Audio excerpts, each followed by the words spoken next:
Chosen One, understand that the persistent resistance you have faced was never random bad luck, but a coordinated campaign, because Warlocks connected to this Eastern Star are gangstalking you because they can't beat you on any level of spiritual or physical merit.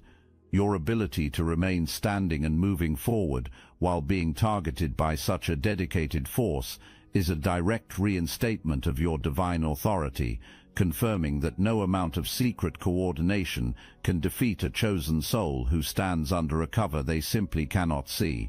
You deserve to stop second-guessing yourself. You deserve to stop wondering if you were imagining it. So let's get specific about who these people are and how they operate, because clarity is the first thing they tried to take from you.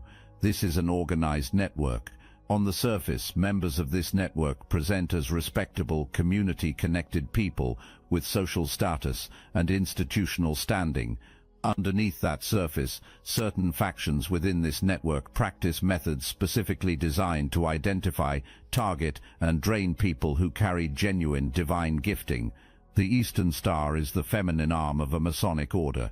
Within certain left-hand factions of that structure, members are trained to recognize the frequency of a divinely assigned person, the particular light that comes off someone who was born with real spiritual gifts.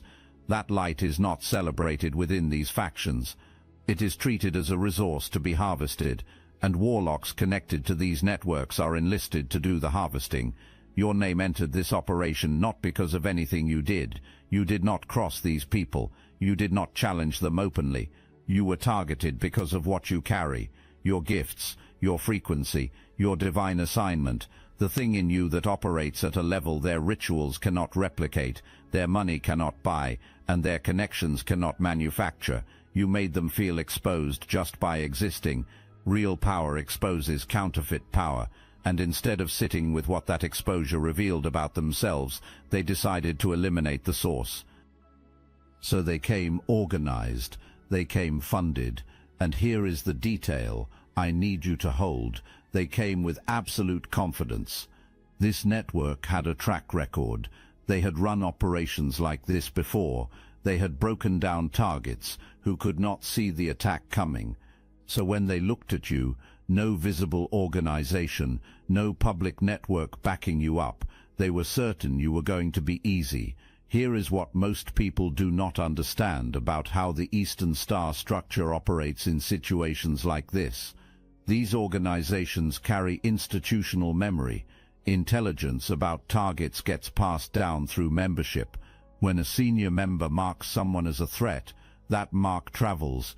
Newer members inherit the assignment without always knowing where the original order came from. So what came against you was not one person's grudge running on borrowed time. It was a coordinated relay, different people carrying the same assignment at different stages, some of them not even aware of the full origin of what they were participating in. That is why it felt like it was coming from multiple directions simultaneously, because it was. And every time one approach stopped producing results, the gangstalking phase kicked in.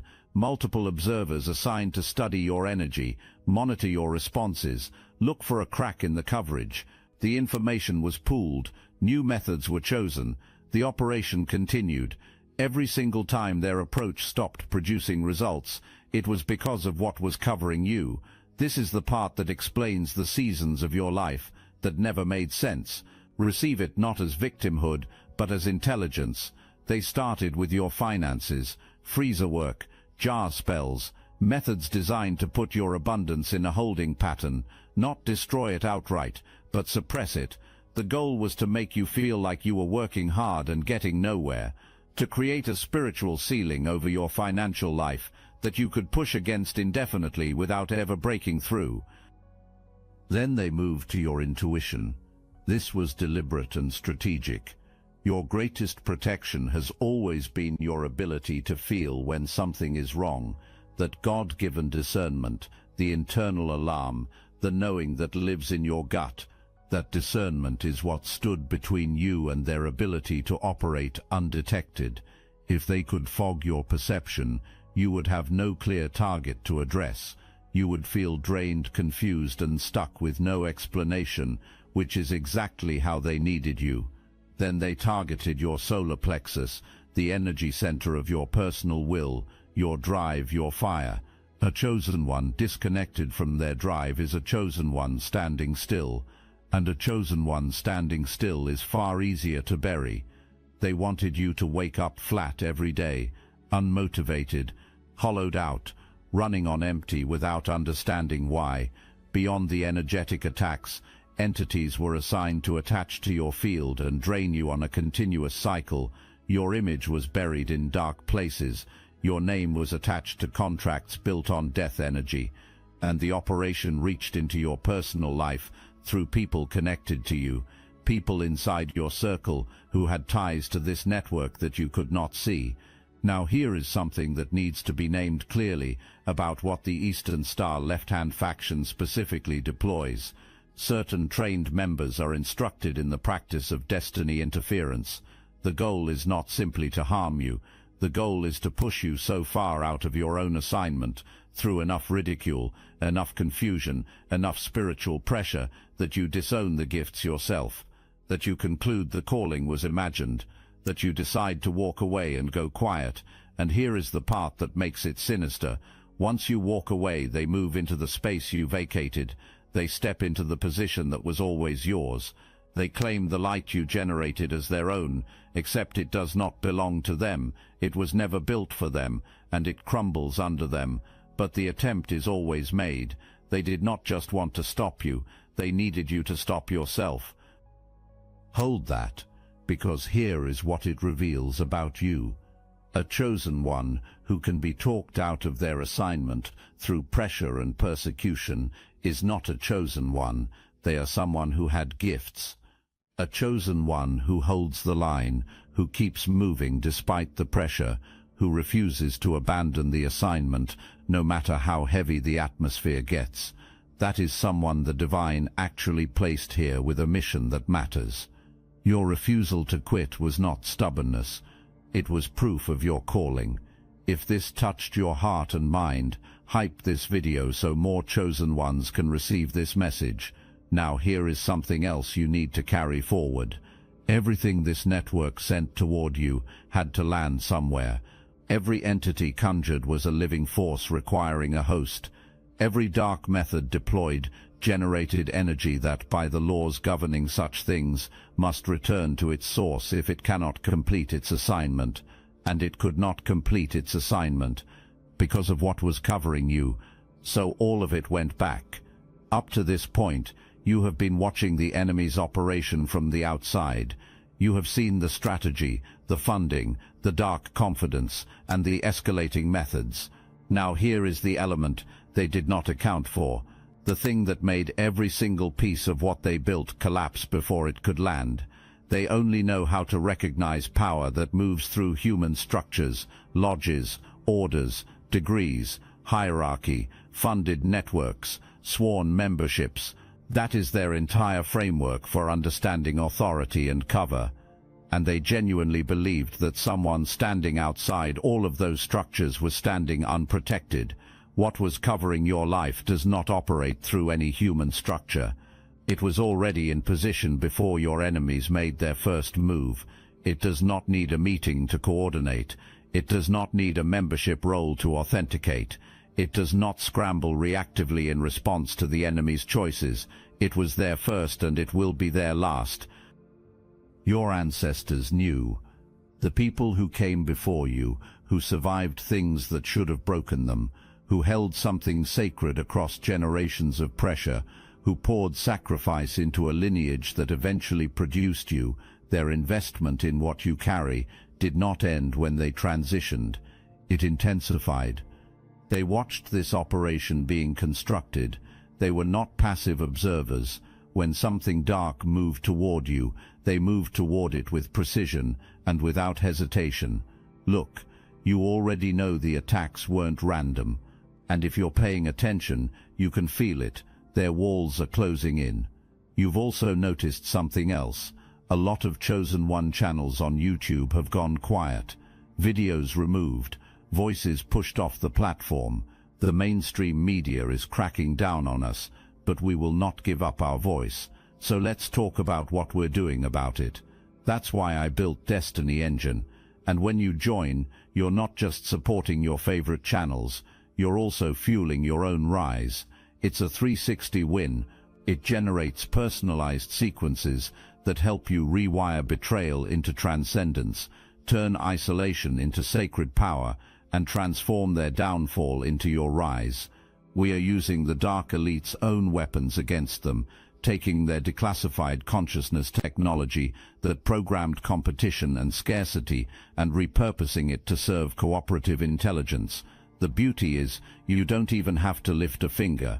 You put on the headphones, press play, and your subconscious is rewired, while your enemies collapse under the weight of their own lies. This is why I created it in the beginning, so everything they did to break you becomes fuel for your purpose. The collective upgrade is underway. Start your Destiny Engine for $7 today and watch divine justice accelerate in your life. Link in the description. And here is the governing principle that your enemies fundamentally must understood. Warlocks and Eastern Star operatives work on borrowed power. Everything they do spiritually depends on maintaining active agreements with the forces they serve. Those forces do not provide their services freely. There is a price. As long as an operation produces results, the price gets covered by the fruits of that operation. But when an operation hits a divine covering, it cannot penetrate. When it produces nothing, the price still comes due, and it comes out of the one who initiated the contract. Your divine endowment carries no such condition. You did not borrow your gifts. You did not sign anything to access your calling. You did not trade something precious to receive your covering.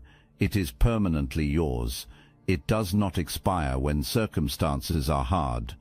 It does not get renegotiated when one method fails and another is tried. That asymmetry was always in your favor. Borrowed power has an expiration. Permanent divine endowment does not. The longer their operation ran, the more of their contracted power they burned through trying to penetrate something that was never going to give way. They were depleting themselves while believing they were depleting you. And when you survived their first wave, when the gifts kept operating, when you kept moving, it did not just protect you, it sent a tremor through the entire hierarchy. Members of the same network started asking questions. Doubt entered an organization built on the promise that their methods work. Allies became cautious observers. The internal fracturing began before the external collapse was visible. Your survival was not just personal. It destabilized the entire structure that came against you. Here is where your enemies made their second and most fatal mistake, and it grew directly out of the first. When you did not fall, they did not recalibrate. They did not step back and ask what they were missing. They did not entertain the possibility that they had fundamentally misjudged the target. Instead, what had started as a strategic operation became something they could not control. It became an obsession. The failure to break you made breaking you the entire point. It consumed them completely.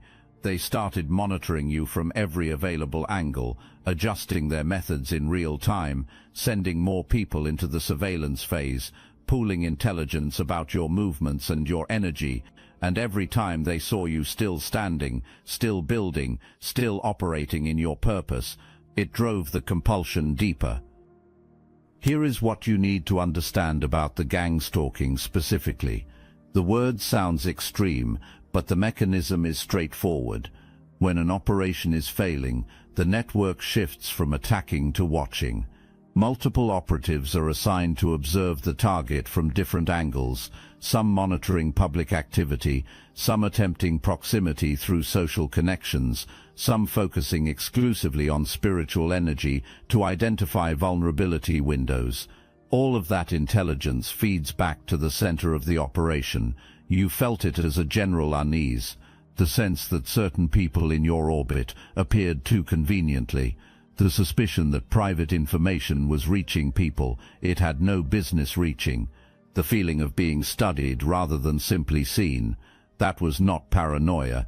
That was your partially intact discernment, accurately perceiving a real operation. and the fact that you could feel it enraged them further. A target who can sense the gangstalking is a target whose intuition has not been fully neutralized, which meant their attack on your discernment had not worked the way they planned. Do you see the cycle that was running? Every failure drove a harder push. Every harder push hit the divine covering and failed. Every failure deepened the obsession, and the obsession opened a door that should never have been opened. A person consumed by obsession toward a divinely covered target does not remain in control of their own faculties for long. The entities they conjured and sent toward you, entities that returned without completing their assignment, needed a host. The path of least resistance for a displaced entity is always back toward the one who opened the door in the first place, the one who already had the invitation extended. The thing sent to possess you came home, to them. What looks from the outside like someone falling apart, the erratic behavior, the escalating desperation, the inability to think clearly, or sleep, or function with the composure they once projected, is what possession actually looks like in a person who thought they were in control of forces they were never equipped to manage. The tide turned, not loudly, not visibly at first, but in the spiritual structure of what was happening.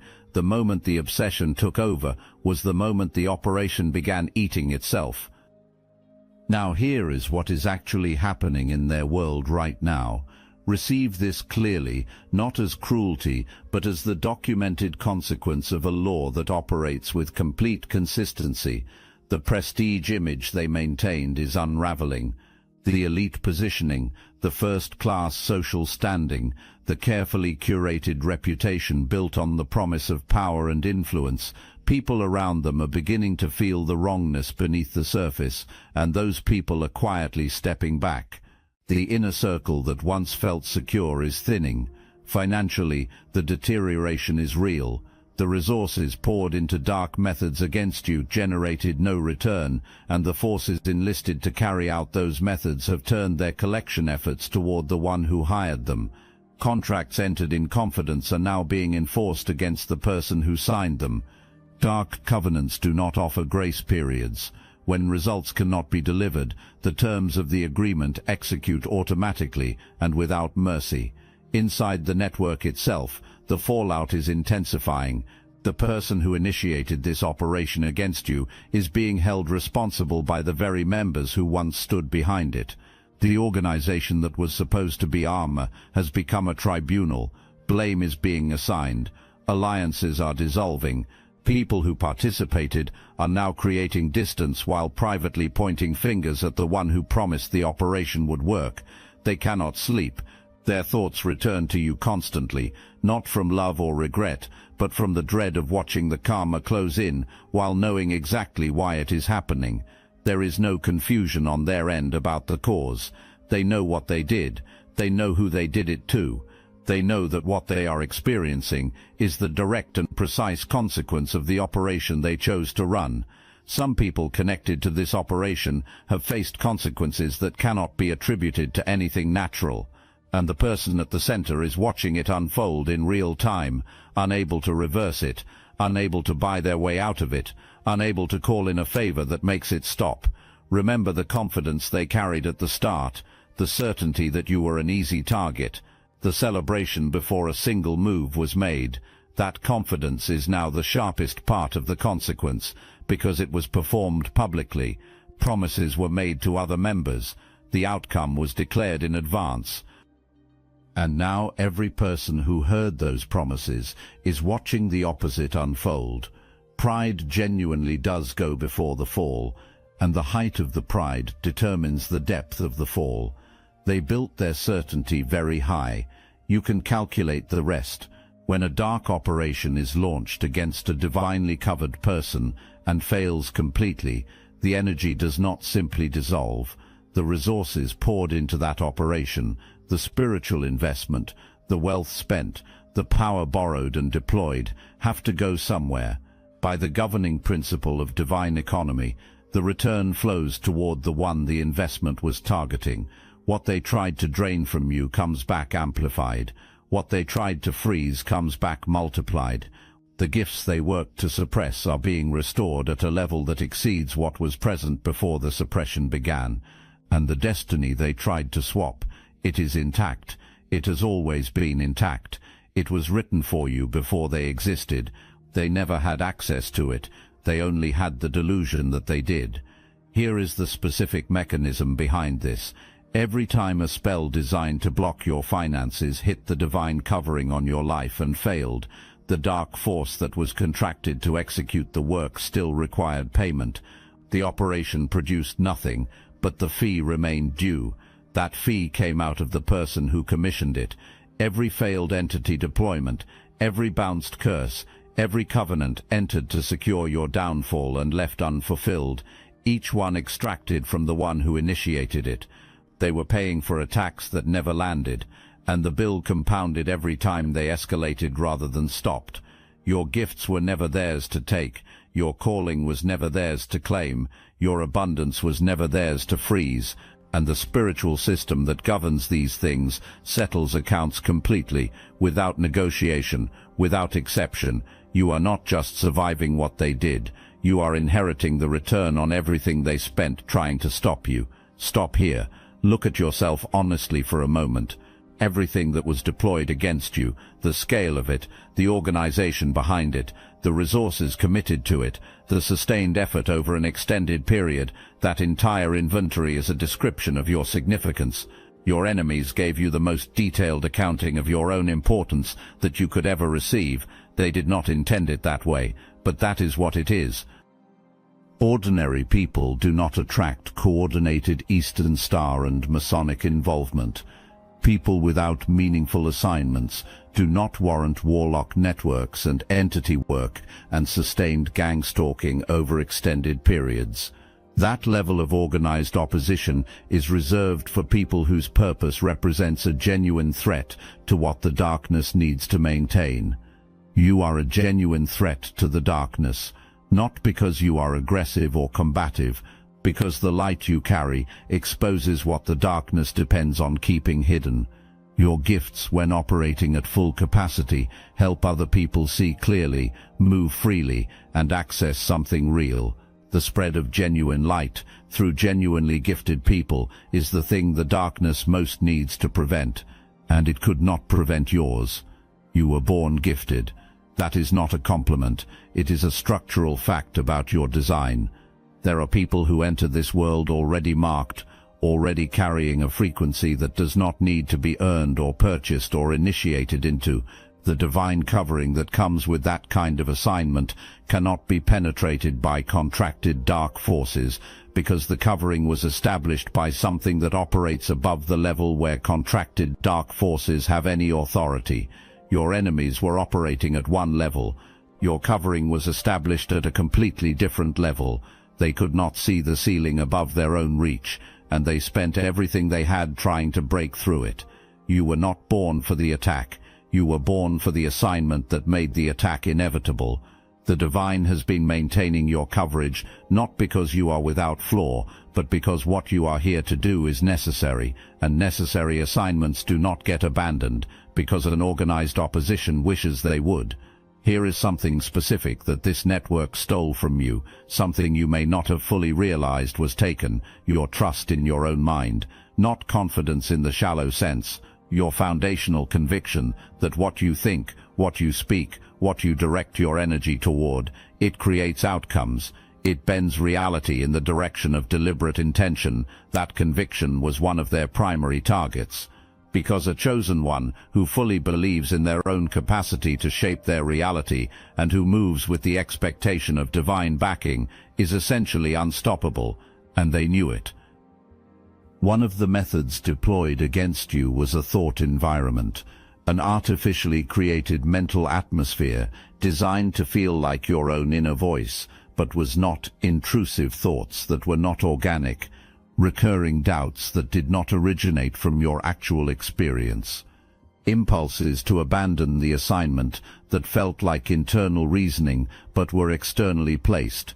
The goal was to use your own mind as the weapon against you, to get you to participate in your own suppression without ever knowing you were doing so. Reclaiming full governance of your mind is not optional going forward. It is the primary work. Every thought that declares the door permanently closed, audit it. Every belief that positions you as behind, as too damaged, as someone who missed the window, challenge it directly with what you now know to be true. Every internal voice carrying the frequency of your enemies, remove it with intention and replace it with declaration. Speak what you are building out loud. Move toward it. Take action that is consistent with the life you are meant to have, not because circumstances are already perfect, but because you are covered, and covered people are permitted to move with expectation. The moment you reclaim full control of your thought life, you cut off one of the primary access points this network was using against you. You also activate the most powerful creation force available to a divinely assigned person, the combination of clear intention, spoken declaration, and purposeful action. They tried to make you think yourself into defeat, think yourself into your golden era instead, deliberately, consistently, without apology. Your life going forward does not look like someone checking over their shoulder waiting for another attack. That posture belongs to people who do not know what they are covered by. You know now, and knowledge changes the posture completely. The most activated protection available to you is walking fully in your assignment. The covering on your life operates with particular intensity around the mission you were placed here to carry. The more aligned you are with that mission, the more impenetrable the covering becomes. Not because the path gets easier, but because you are moving with the current of what was written for you. Opposition that runs against that current destroys itself in the attempt. There is a spiritual restraining order on the people who came against you. The access they previously had to your energy, your orbit, your space, it has been revoked. Not because you are hiding, because the jurisdiction over your life does not belong to them, has never belonged to them, and that boundary has now been formally enforced at a level they cannot appeal. Gangstalking loses its functional power the moment you understand exactly what it is. The psychological component of the operation depends entirely on you not knowing. It depends on you dismissing your own perceptions. It depends on you translating coordinated interference into a series of disconnected bad luck events. The moment you see it clearly, the moment you name it accurately and stop absorbing it as personal failure, the confusion-based element of the attack collapses completely. You cannot be gaslit by an operation you have already identified. You cannot be disoriented by a strategy you have already mapped. Your clarity is their defeat. Your settled certainty about who you are and what covers you is the one thing they most needed to destroy, and the one thing they never managed to touch. Everything built against you is dismantling. The coverage you carry does not take breaks. It does not weaken under pressure. It does not get renegotiated when new methods are tried. It holds, as you have already proven by being exactly where you are right now. Here is something worth receiving, something that was happening alongside everything you were enduring. Other chosen ones were watching you, not the network monitoring you with hostile intent. Other people who have felt the same invisible organized pressure, people who have experienced the same suppression without the language to describe it. People who have been questioning their own perception for extended periods, wondering why they could not break through, sensing something deliberate behind the resistance they were facing. Your continuation of your purpose, your refusal to go quiet, to abandon the assignment, to let the pressure silence what you were placed here to carry, has been a message to every person in that position. It is possible to come through this. It is possible to emerge on the other side, not broken, but clarified, not diminished, but amplified, not paralyzed, but sovereign. The gang-stalking strategy depends on isolation, making the target feel so surrounded, so constantly interfered with, so energetically compromised, that pulling away from connection seems like the only safe option. An isolated chosen one is easier to affect and easier to silence. That was the design of the surveillance pressure you felt. What the network did not account for is that your refusal to shrink was simultaneously building outreach. Every time you kept showing up despite the atmospheric pressure, you were visible to the people who needed to see that visibility. Every time you operated in your gifts despite active suppression efforts, you were reaching people this network needed you to never reach. The isolation strategy backfired. Your reach extended while their operation contracted. You did not go through what you went through, only for your own elevation. The authority that comes from having survived organized dark opposition and standing on the other side with gifts intact, calling intact, fire intact. That authority is what makes your assignment credible to the people who need to receive from you. You are not speaking from theory, you are speaking from proof. The people meant to receive from you already feel you coming, the path is clearing, the resources are moving into position, move toward what is opening. The Gangstalking was never a sign of their strength, it was always a sign of their failure. Every reassigned operative was an admission that the previous approach did not work. Every new angle of surveillance was an acknowledgement that the coverage they could not explain was still holding. Every escalation was desperation wearing the costume of strategy. They stalked you because they could not beat you. That is the complete sentence. That is the entire explanation. The Eastern Star network that backed this operation is watching its member deteriorate. The Warlocks who provided the contracted dark methods are now subject to the return of everything deployed without a completed assignment. The people recruited into the surveillance phase are carrying energy that is not theirs and do not fully understand what attached to them when they agreed to participate. The operation is in collapse from its center outward, touching every level of the hierarchy that was involved. Divine justice is thorough. It does not leave loose ends. It does not settle partial accounts. Every piece of what was built against you will be completely dismantled, not because you demanded it, because that is how the governing principle operates when borrowed power is used against permanent divine endowment. The power covering your life speaks a language your enemies were never equipped to hear. It does not announce itself through titles or degrees or sworn memberships. It moves through provision, appearing from unexpected directions, through protection, operating without announcement, through karma, moving quietly and completely, touching everything that warrants contact, through abundance flowing in despite every artificial ceiling constructed to suppress it. That power was present when your finances were tight. It was present when your intuition felt foggy. It was present when opposition seemed to come from every direction at once. It was present when you were standing in what looked, from every external angle, like complete isolation. You were never alone. You were covered. You were backed. You were held by forces your enemies could not see, could not penetrate, and could not override.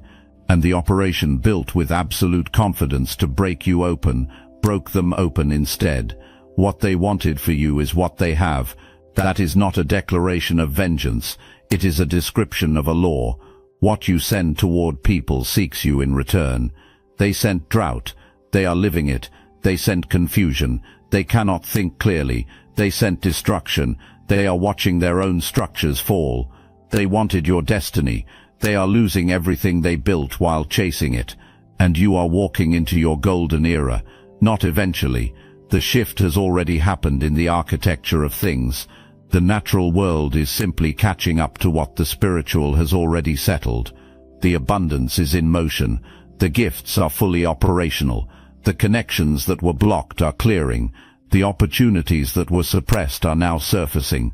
The vault never cracked. It never surrendered what was inside it.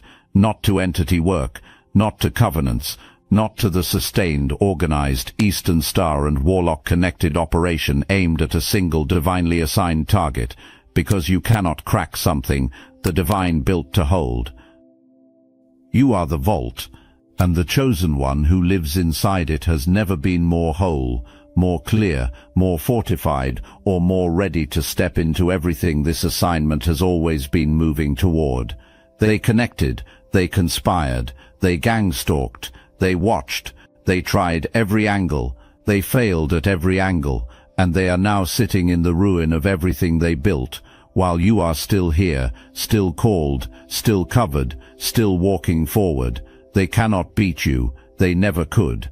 They brought borrowed power to a fight that was already decided by something permanent. Walk like it, build like it, speak like it.